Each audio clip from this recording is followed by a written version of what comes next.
One little piece of background that we got so close. We have just one company willing to extend service if this bill passes to 20,000 customers to invest over $10 million in rural broadband, which is a very, very big deal for the other Georgia, the one that is not as fortunate as all the rest of us.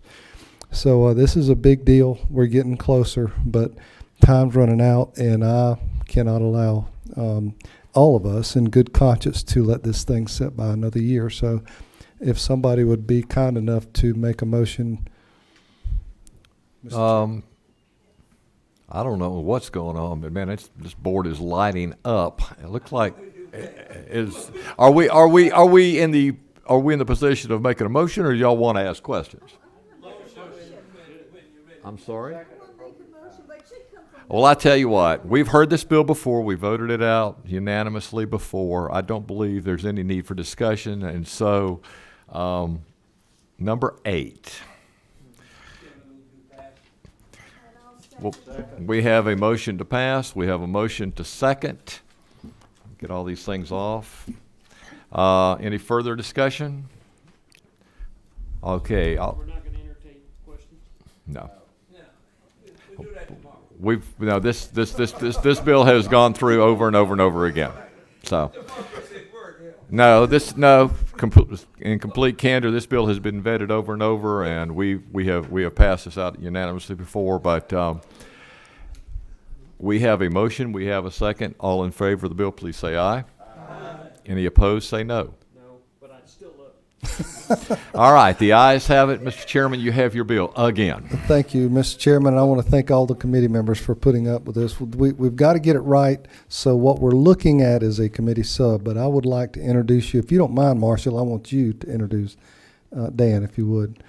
Marshall, as you might know, is has been working for years in things that got and Dan, of course, too, and all the other folks with getting the Super Bowl here, with getting the Final Four, and all these things that really put a spotlight. And of course, now the big thing is the World Cup with soccer, and we're working on something downstairs, which is another reason I'm late, on the film bill to try to get the spotlight for these production companies here in Georgia.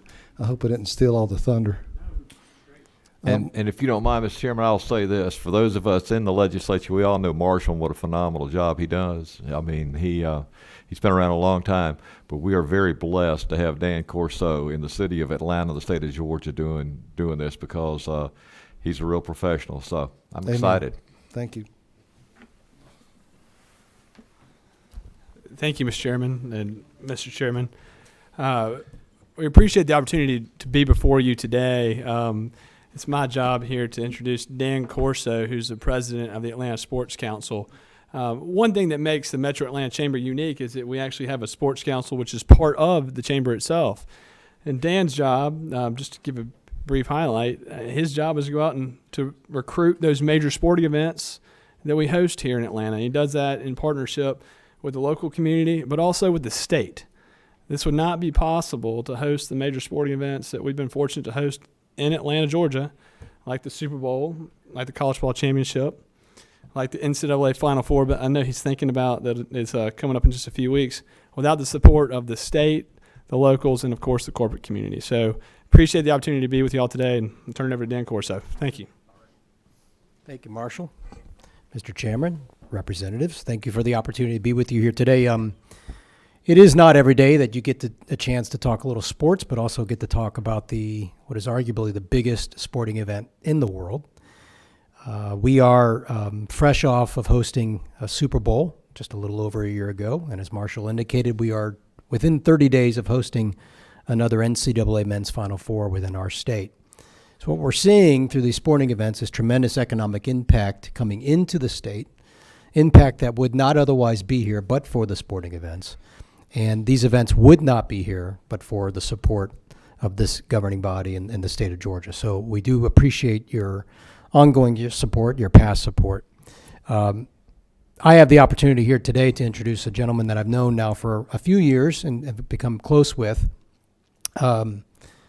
When I say that the World Cup, the FIFA World Cup, is the biggest sporting event in the world, that's not an understatement. And if you can imagine it being tasked with representing 3 countries in the case and the effort to try to secure the rights to host that event in 2026, we're lucky to have the person here that oversaw that process, representing the United States, Canada, and Mexico in a 3-country bid to host the 26 FIFA World Cup, which was successful and which was officially awarded to our nation and to the Canada and Mexico back in June of 2018.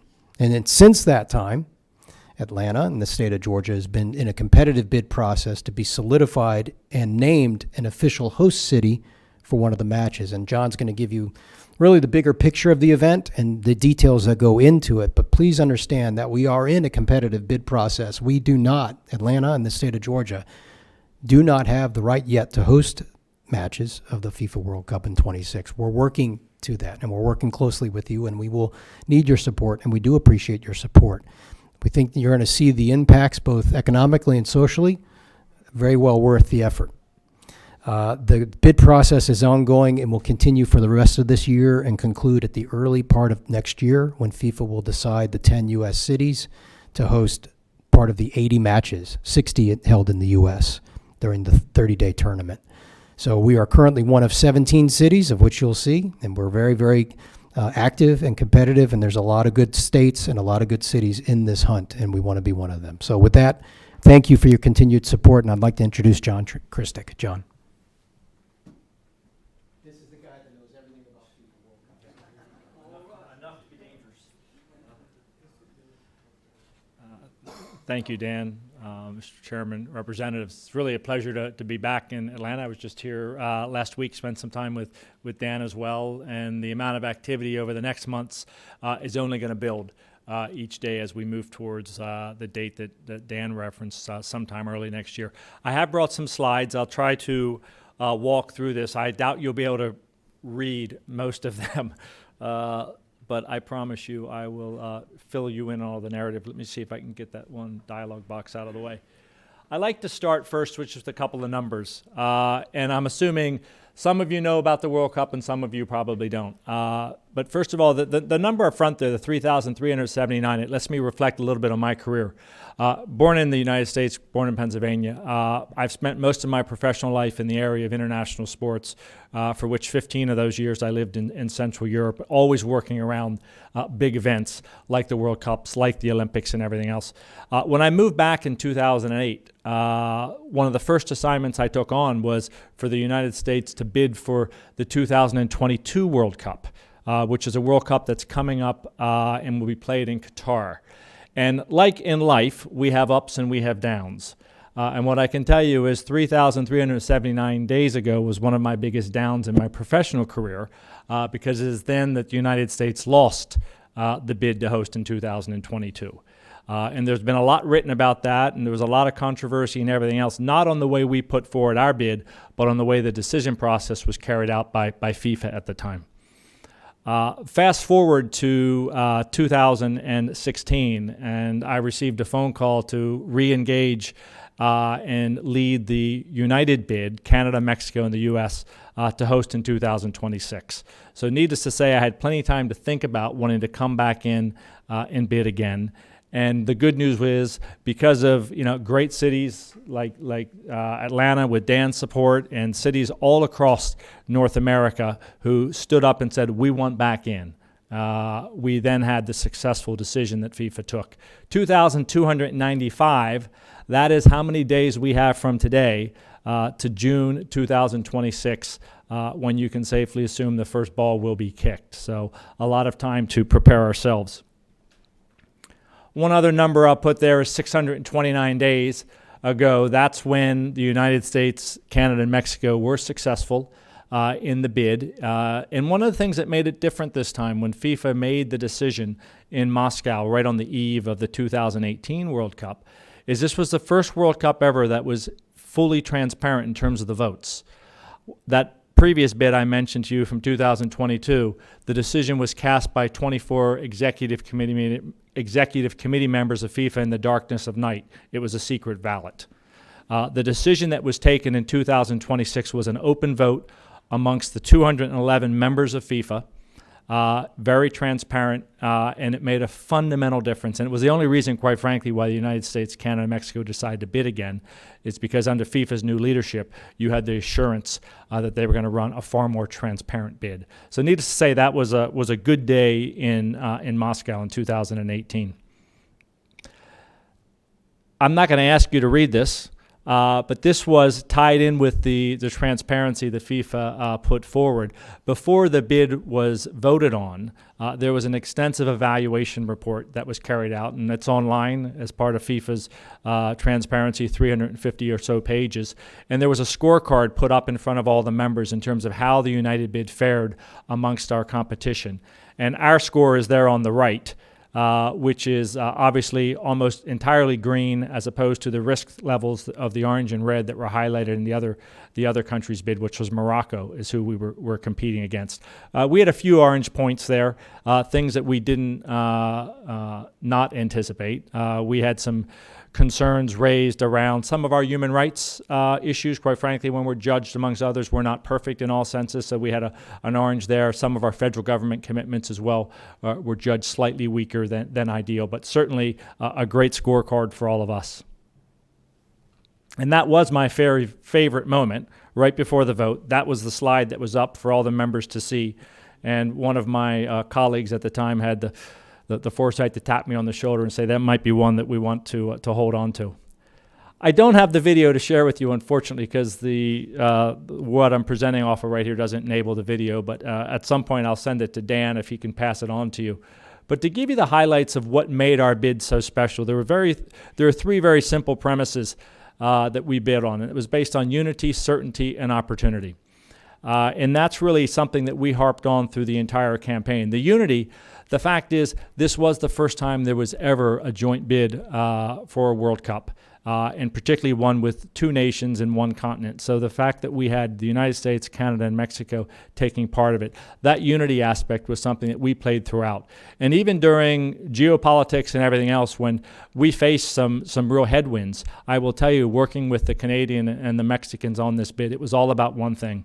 It was how important this event is to society, how important this event is to keeping people together, and the power of football, or the power of soccer, as we often say here in the U.S. This World Cup is special. Dan mentioned, how big the World Cup is. I like to give one comparison. Many of you, I imagine, watched the Super Bowl recently, and certainly that's as big of an event as any. I think the Super Bowl's audience is roughly about 130 or 140 million people, which is a lot of people tuning in for one event. The World Cup final, okay, so that final match that took place in Russia in 2018 was viewed by 1.3 billion people, okay? So just to keep it into perspective, 1.3 billion tune into one single match compared to a Super Bowl. This World Cup will be unlike any others. The last time the World Cup was held in the United States was in 1994. At that time, the World Cup was 24 teams for 52 matches. Right after the World Cup in 94, the event format expanded to 32 teams and 64 matches, which is the format that lives today. The World Cup in 2026 will be the first time they go to the expanded format of 48 teams and 80 matches. So it'll be the most complex and the largest World Cup ever in history. One small anecdote, in 1994, when it was in the U.S., we sold more tickets than any World Cup to date. So even in the smaller format, we still hold the record from 1994. So it's safe to assume that we'll set a new record in 2026. Certainty was the second pillar for the bid, and I can't emphasize enough, from FIFA's standpoint, and what I just mentioned about the size and the scale of this event with 48 teams coming, they need the confidence that the hosts they're going to have are capable of staging an event of this significance. So we certainly played that card, between Canada, Mexico, and the U.S., and with cities like Atlanta and other cities that took in the bid. It was a safe bet for FIFA to say, listen, they know what they're doing. They've staged major events before, and that's an area that we can look towards with confidence. But another part of certainty, which cannot be overlooked, and it was a fundamental part of our bid, was the certainty and the readiness of our country to host. FIFA, the IOC, and other big, the International Olympic Committee, when I say the IOC, they have a recent history of staging events in countries that, quite frankly, had to spend an inordinate amount of money to build new stadiums, to build new roads, to build new hotels, just to host an event. And unfortunately, you then hear the stories of stadiums that are unused and money that was spent that should have been gone to other resources. We said from the very beginning that a pillar of our bid was going to be the certainty that every facility that we were going to put forward to FIFA in our bid existed today. We weren't asking any city to put forward a new stadium, to build a new airport, to build a new road. We were not factoring any new capital investment into our bid. So that certainty allowed FIFA to grow the game as opposed to building new stadiums. And that was something that really harked very well, and I think is a future trend where events like this are going to continue to go.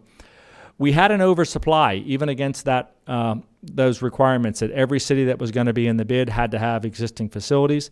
I can say at one point we had 32. At one point we actually had 45 cities that raised their hand across North America saying we want to be in the bid. We eventually brought that down to 32 through a selection process that kind of took care of itself. But then over a 4 or 5 month period in the end of 2017 going into 2018, we had to work with all the cities to come up with those final cities that would be included in the bid. And what we ultimately submitted to FIFA in March of 2018 were 23 cities across the 3 countries to host 16, to actually be within 16 host cities where the ball will actually be kicked in 2026. This is a list of the 23 right here. The way it's comprised is 3 are from Canada and 3 are from Mexico. They only submitted 3 each.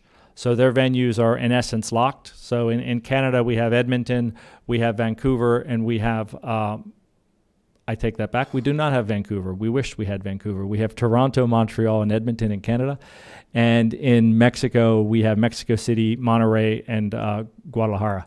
That then leaves 17 cities across the United States that will compete for 10 spots. And I'll come to that a little bit later in terms of how that competitive process will play out. The opportunity was the third pillar.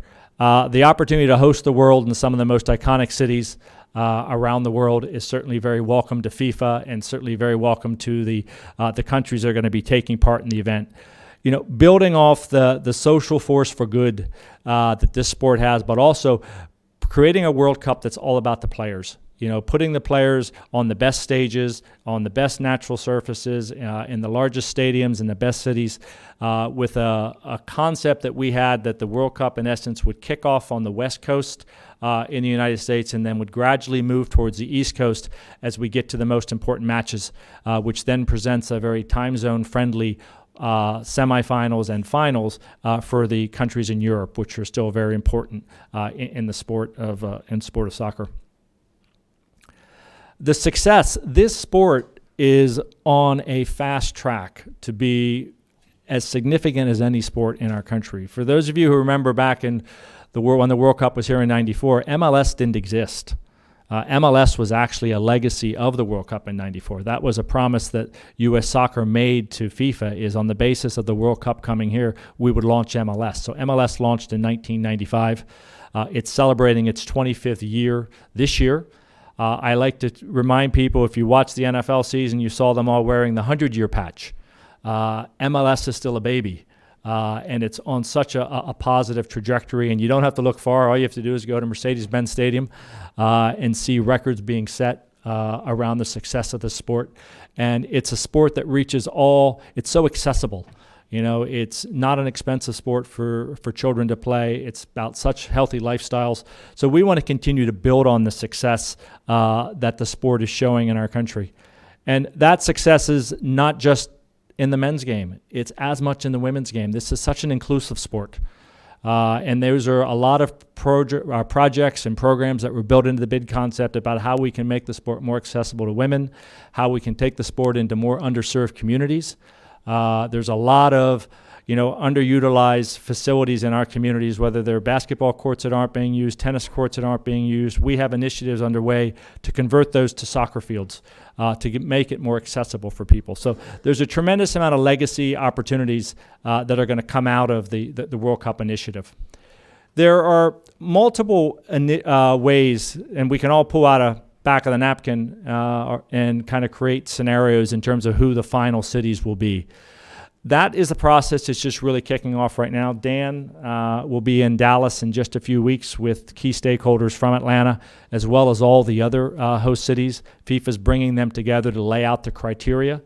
But there will be a number of important things that they'll be looking at. Of course, the facilities, your stadiums, your training sites, your airports, your infrastructures. But with respect, all of our cities that are in the bid have really strong facilities. Now, I will always say, Mercedes-Benz is a little bit special. We'll certainly accept that. But all of the cities have really, really strong files that are going in. There'll be other factors that are going to weigh very heavily in FIFA's decision. And one of the most important ones is really going to be how good is that partner going to be? How engaged is the community in standing behind and supportive of this event? And that's why meetings like this, to be able to reach out to you, keep you updated on what it is, keeping all the stakeholders from the corporate, the sports, the government, all involved with the process, will really play an important role in the decision going ahead. A lot of people will ask, what's it take to be a host city? I already mentioned what it doesn't take. We're not asking you to build new facilities and new infrastructure.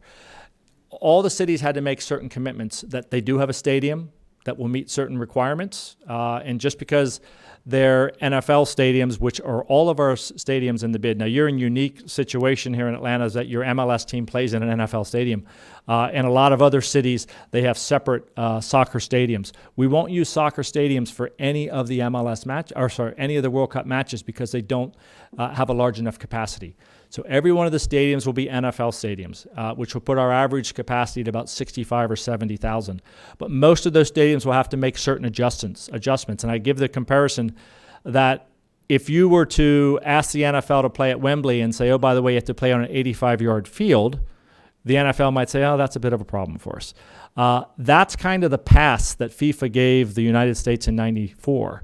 They let us play on smaller fields and didn't make a big deal about it. In 2026, there'll be adjustments made in almost all of our NFL stadiums to accommodate a larger field. But other than committing the stadium, there had to be commitments for training sites because all of the teams will require training sites, base camps. So when Brazil comes to the United States or Canada and Mexico, they need a home for the entire duration of the tournament to start at and return back to in between matches. So there's base camps. There's hotels and accommodations that have to be secured. There's airport commitments. But beyond that, one of the key areas that the city is going to be looking to contribute resources against are things like Fan Fest. So no different than what we're doing with the Final Four or with the Super Bowl. Something like Centennial Park would be utilized every day because there'll be more interest in attending matches than you'll be able to manage at Mercedes-Benz Stadium, so you need the overflow opportunities. Fan Fest will be a living, breathing atmosphere throughout the entire duration. There's traffic and transportation coordination. There's marketing as it relates to signage and banner pole programs. And probably the biggest thing is safety and security. For an event of this magnitude, with that many teams, that many foreign visitors, that's always the biggest resource drain on the city and, quite frankly, the country as well. So combination of the city resources combined with federal government support, because this event will reach an NSSE status, so there will also be federal government support. So that's the primary areas that the host cities will be supporting the initiatives. In terms of what does this mean economically, there was an analysis done during the bid phase by an outside party, and we're forecasting somewhere in the area of $5 billion in new economic activity for North America in hosting. And to be honest, we believe it's a conservative number. At a city level, we think that's in the area of probably $400 million. I've seen cities already do analysis that have shown that it double that number. I know from a Super Bowl, I think reported figures out of Atlanta were in the $200-300 million range in economic activity. If Atlanta were to host, because of the size of your stadium, because of the location on the East Coast, it's anticipated that you would be hosting a semifinal as well. So that would be up to 6 matches. that would be taking place, it's safe to look at each one of those matches on the scale of a single Super Bowl. On the top of that, there's a lot of additional opportunity on top of that. And what you don't know yet is, what teams would you draw? Okay, size of this tournament is going to be opening it up to more and more countries. So countries like China, companies like India, countries that have not yet qualified for World Cups, okay, may have the opportunity to come to cities. So you can imagine the fan bases, okay, that they will attract on top of that. Or you could get your Brazil or your France or your England. Sky's the limit in terms of where that could go. Another key component is the global exposure. This event stops the world. Okay, everybody will tune in for this. This will be broadcast in every market around the country, wall to wall. I was making the point earlier, all of the stadiums that will be used within the facility are named after the cities. So this would be Atlanta's World Cup Stadium. So you would see at every match that takes place in Atlanta on the field boards, the advertising that wraps around the field, you would see Atlanta. And that would be broadcast worldwide. So there's an economic impact just on that from a pure advertising value standpoint alone, because I can tell you these matches are watched. They're watched live. They're watched in a replay over and over again. Atlanta has some strong selling points. That being said, and I think Dan stated it correctly, this is going to be an intensely competitive process over the next year. The cities that are engaged in this process are very well coordinated. They are working with the government officials, they're working with sports ownership groups, they're working with corporate leaders to really put forward their best foot. But certainly we believe Atlanta is in a very strong position as well, and that will be tested over the next months during the process. But clearly the work that you've been doing, day in, day out with Atlanta United's success, just showing how soccer is really becoming part of the fabric of this community, and it's just getting started. That's a story that won't be passed by FIFA in terms of the importance of that. The technical requirements between your stadiums, between your training sites, they exist today. Yes, they might have to have some small adjustments here or there, but they're in a very sound place. The location is strong because you're here on the East Coast and you're in a part of America more in the Southeast where it's not nearly as crowded as what the Northeast might be. When you looked on that map, you saw how many cities that they had representing the Northeast. The hosting experience, not just of Super Bowls and Final Fours, but of football. Or soccer, sorry, more international soccer is coming here. So we really feel that you're in a positive place. You've got some great things going for you. We're going to have to work really hard to demonstrate to FIFA that all the pieces are working together. But that's what's coming up in the next phase. Another part that I want to spend some time talking about, which is really kind of like icing on the cake, if I can say. FIFA has what's called an International Broadcast Center. And for those of you who remember when the Atlanta games were here, the host broadcaster, the IBC, was at the Congress Center. That is a city in itself. And during the bid phase, we put that forward to FIFA as a recommendation that Atlanta, along with Dallas, could be considered for IBC for the IBC location. FIFA will run a separate tender, so more cities might come into the mix ultimately. But just to put into perspective what the IBC is, again, FIFA has 211 countries that they broadcast to. Each of those countries probably has 2 or 3 broadcasters. So you're dealing with 600 plus broadcasters. The IBC is where the signals from all of the matches come in, because FIFA actually films, and it's their cameras, it's their directors, it's their production, okay, that broadcasts the World Cup. And all these broadcasters come to the IBC, they make that their home, they bring all their equipment, all their staff, they come months in advance of the World Cup ever starting. And Atlanta is an ideal choice for FIFA to host the IBC. And that'll be a process that will be a separate tender process. We'll be getting updates in terms of when that will take place when we're in Dallas in a few weeks' time. But that could be an exceptional opportunity for driving additional economic impact into the Atlanta community with the world's broadcasters and journalists. And the good news is you've got the space already. You've got a perfect facility for it. You've got the high-tech infrastructure that's needed for it. You're not having to build a new facility. They will build within that facility to accommodate the broadcasters. The venue selection process, as Dan alluded to and I did earlier, there'll be a workshop that kicks this all off in a few weeks' time in Dallas. FIFA then has promised, other than setting out the criteria for how the evaluations are going to occur, there will then be at least 2 inspection visits at each of the cities. So FIFA will bring a delegation here, and we will have a chance then. That'll be more of a technical review on one hand, but also a chance to demonstrate the community support, political, corporate support for FIFA. And as those details come out, I'm sure Dan will be keeping everybody really communicated in terms of what we need. Those will happen sometime between March and November, or April and December.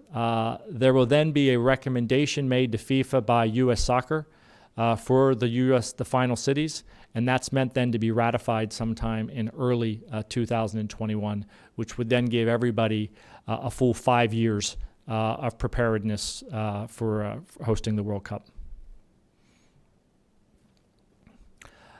A lot of people ask, what can we do to help?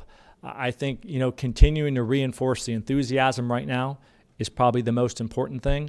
We're still in a selling, campaigning mode until the decisions are made. I know Dan has a team working around him to be able to address all of the details. He's got stakeholders from the stadium. He's got stakeholders from the sport and the community that are aligned with him who will be able to respond to FIFA's request.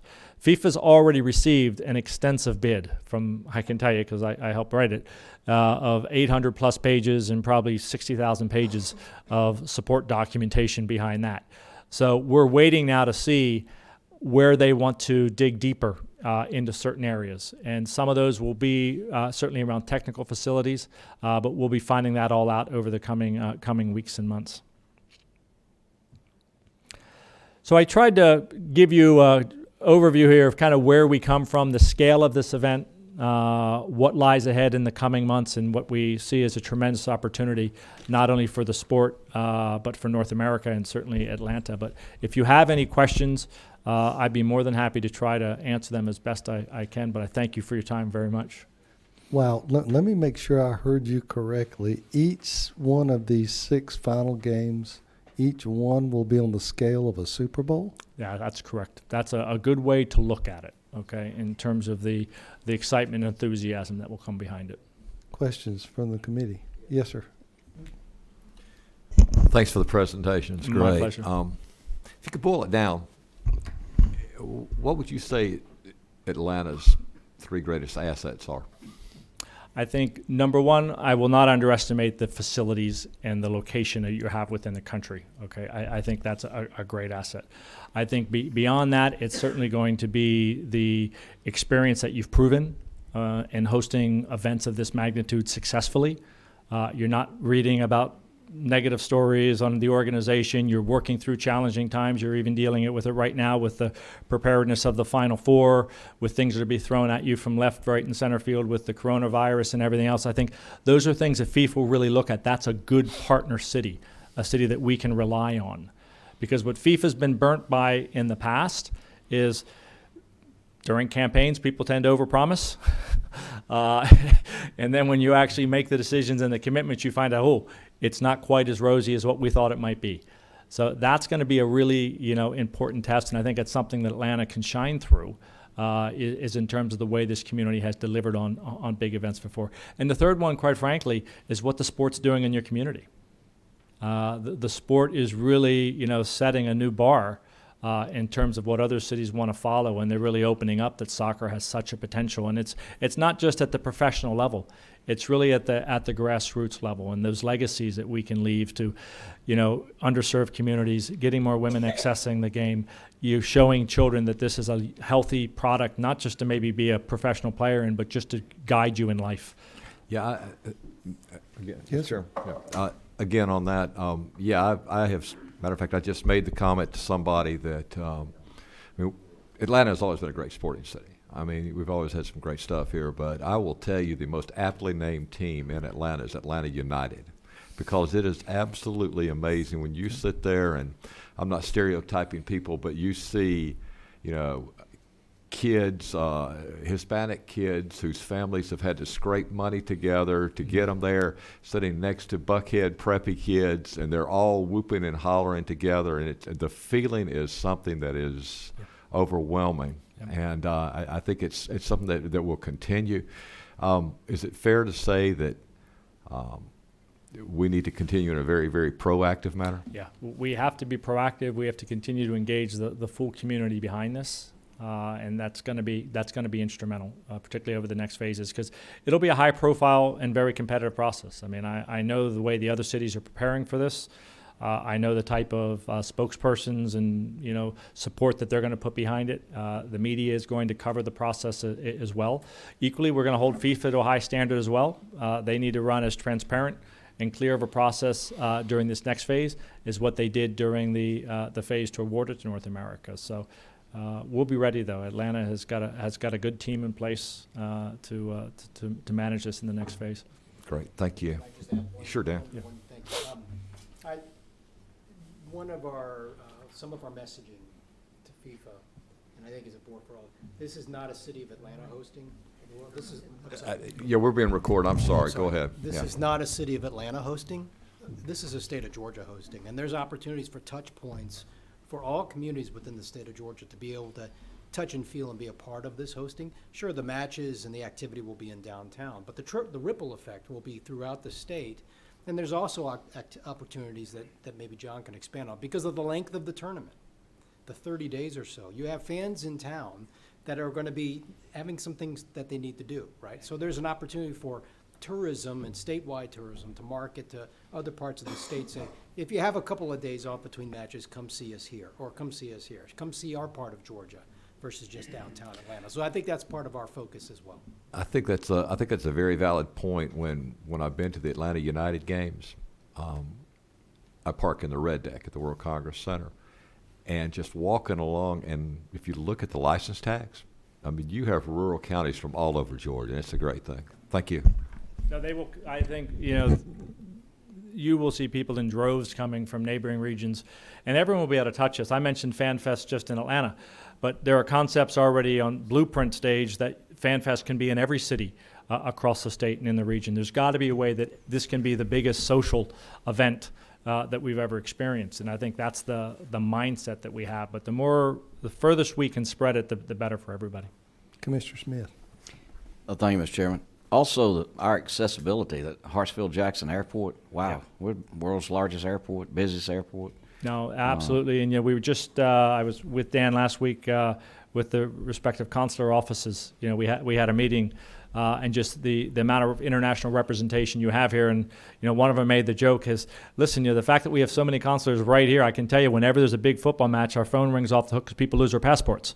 You joke about it, but that fan services, the ability to cater to international audiences and to have systems in place so that the moment people from different countries are coming to visit or from neighboring areas right away feel welcomed, we have to build all of that into the programming. Very good, very good. Thank you. Representative Thomas. I want to say thank you for the presentation. I'm going to tell you the truth. I really know a lot about soccer besides see little kids running up and down the field. But I messed around and turned on one Sunday in 2018 and saw the Russian. I could not believe it. I know everything about soccer. Everybody knows that every day I wear a scarf, a United scarf right over on that chair. Because I love soccer. There it now. is. Yeah, I love soccer now. And so I'm so happy that it'll be coming. But now, is it particularly something you need? You need money from us, or what do you need? Just us to know about it. There will certainly be resources, that are going to be needed when you look at the host city costs, that are going to be met. Now, there's a number of ways that they can be raised that Dan and his team are very capable of going out and raising privately. That being said, the biggest area is usually city services and security, and I think that's the one area where certainly some states have access to funds that are already existing based on legislation that's been passed that give them more of an advantage in other states that don't have that. But now is the time, and I know Dan will be sharpening his pencil very well to be able to communicate kind of where those needs are and wherever there can be additional support that'll be needed, that'll be helpful. Okay, I just want to, just since it's being recorded, put on the record that my district is where the Georgia World Congress Center and the Dome is. So, so I'm looking forward to it. Thank you. Before we move on, there's two more. Can you talk a little bit? I'm really excited about the broadcast center, about the impact and what that means to either Dan or one of you guys could, Yeah. or you may even know, can tell us ourselves. Yeah. I mean, I can speak a little bit to it. I mean, what would happen is sometime in kind of fourth quarter of 2025, FIFA would take over the space. They asked for a space somewhat in the area of 40,000 square meters. Sorry, I'm not going to, what's that? 45 square feet. Sorry, I'm still dealing in meters in the FIFA language. So 40,000 square meters of space that they would then start building that facility out. Broadcasters would then start occupying it early in first quarter. That they would start building out their studios and starting to prepare themselves to host that. I've heard numbers, I know from a production budget standpoint, and FIFA pays for the production costs, okay, for that. That budget is in the hundreds of millions of dollars in terms of what they have to invest in producing that feed to serve their international broadcasters around the world. And I've seen numbers in the area of 80,000 hotel rooms that would ultimately be used by the IBC infrastructure to support that. Yeah, tax money. That's the word I was looking for. Tax money. Rhonda, Representative, you're number one, and then. Oh, thank you. That was a wonderful presentation. What are some of the other cities that we would be competing against? The other cities, I can see if I can pull the map up here. It'll be a little easier. Let's see here. There we go. So if you're going down from the Northeast, there's Boston, there's New York, there's Philadelphia, Baltimore, and Washington, D.C. Then you've got Miami and Orlando. That kind of covers your eastern seaboard. Then as you move more towards the middle, it's Cincinnati, it's Nashville, there's Kansas City, Denver, Houston, and Dallas, and then Seattle, Los Angeles, and San Francisco Bay Area. One of the things that sets Atlanta a unique spot is the size of your stadium, because for certain matches there are minimum seating capacities. So just to host any World Cup, you have to have a seating capacity of 40,000. Every one of our stadiums exceeds that. But to host a final or a semifinal, they raise the bar. So for a semifinal, you have to be a minimum of 60,000. And at a final, it is 80,000 for the opening or the final. So in terms of competition, again, we can handicap it a lot. I think it's unlikely for me to anticipate that all those cities in the Northeast, will be chosen. But I think it's probably safe to assume there will be 2 to 3 of those.